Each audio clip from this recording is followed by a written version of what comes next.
So I got out of barrier here. So some more unfortunate news with probably one of the more premier media personalities, especially in my community, Wendy Williams was diagnosed with frontotemporal dementia, which again, I know a lot of times we talk about dementia, especially when we're referencing Alzheimer's dementia.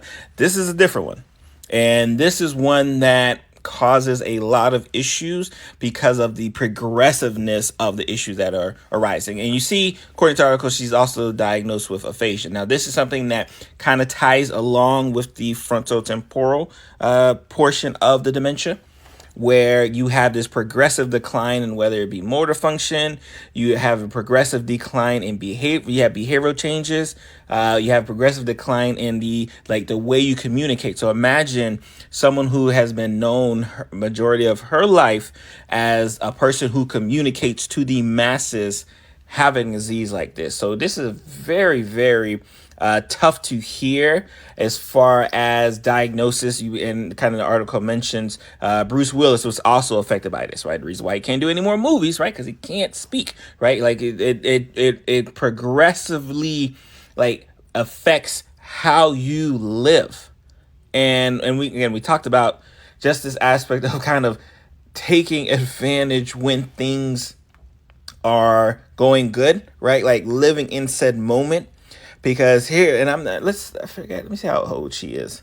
So I just checked, she's 59 years old. So at 59 years old, having to get a diagnosis like this. And unfortunately, especially this diagnosis here is one where you typically have to exclude things. Like we actually talked about her in the past. It was a while ago. In fact, I think if you do a search for Wendy Williams and seizure, I think one of my podcast episodes pops up, right, where this was something that occurred while she was on TV. And the question was, did she have a stroke? Did she have a seizure?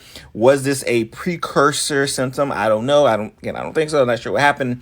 But you fast forward and now you have this 59-year-old person who was known for communicating, who can no longer communicate to the ability that she used to be able to communicate, and it's only going to get worse. So again, definitely something that maybe we'll probably have to have some expert come on the show and talk about, but definitely again caught us by surprise because she had laid low. We didn't hear about her for a while, and then unfortunately for this news to kind of pop out, again, thoughts and wishes to her and her family.